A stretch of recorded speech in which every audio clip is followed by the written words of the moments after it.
saksi putusan sutradara bernama Anggi Umbara pada tanggal 8 Mei 2024 merilis sebuah film dengan judul Vina Sebelum 7 Hari. Film bergenre horor tersebut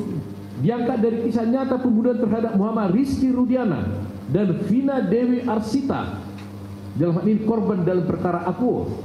Film tersebut disambut dengan reaksi masyarakat, khususnya penggiat media sosial, TikTok, Instagram, Facebook, YouTube dan lain-lain, dan melalui televisi, yang menyoroti sisi lain dari film tersebut, yakni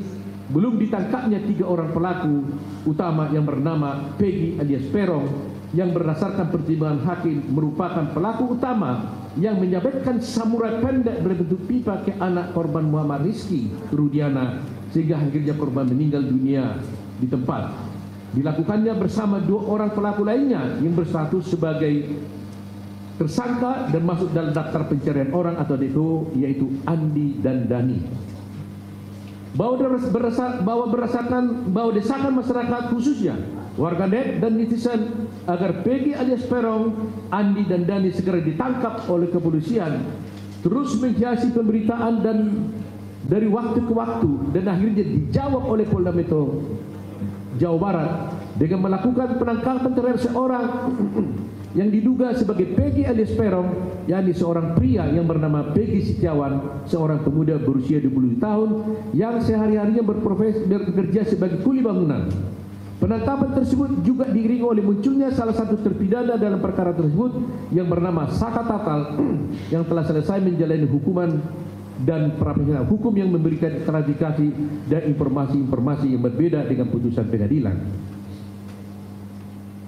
Bahwa profil bagi Peggy Setiawan seorang kuli bangunan tidak dapat diterima oleh logika masyarakat umum, khususnya netizen, dikarenakan tidak relevan dengan sosok Peggy alias Perong sebagai anak geng motor yang dikenal sadis sebagaimana yang termuat dalam putusan pengadilan.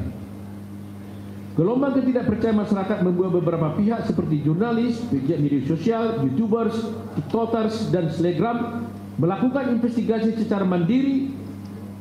dengan menandatangani tempat kejadian perkara, melakukan wawancara dengan saksi-saksi terkait, dan hal tersebut disambut dengan tanggapan dari pakar-pakar hukum maupun tokoh masyarakat. Bahkan sejumlah pejabat negara ikut berkomentar, di mana pada akhirnya keraguan publik atas penangkapan Peggy Setiawan semakin memuncak ketika penyidik itu Inkasu Polda Jawa Barat merilis kepada publik bahwa 2 orang DPO yang memiliki peran penting dalam konstruksi kronologis kasus posisi yang disusun penyidik dalam BAP yang kemudian menjadi dakwaan jaksa penuntut umum dan menjadi fakta hukum dalam pertimbangan hakim dinyatakan fiktif oleh penyidik. Dengan adanya 2 DPO yang dinyatakan fiktif semakin mengaburkan fakta hukum yang termuat di dalam putusan perkara Akuo, dan kemudian keraguan semakin lengkap saat Hakim Tunggal Eman Sulaiman pada tanggal 8 Juli 2024 melalui putusan nomor 10 Pit Pra _2024 Bandung BDG menyatakan mengabulkan permohonan pra peradilan yang diajukan oleh Peggy Setiawan, di mana penangkapan tersangka terhadap Peggy Setiawan dinyatakan tidak sah dan batal demi hukum, dan memerintahkan termohon dalam hal ini penyidik untuk membebaskan Peggy Setiawan.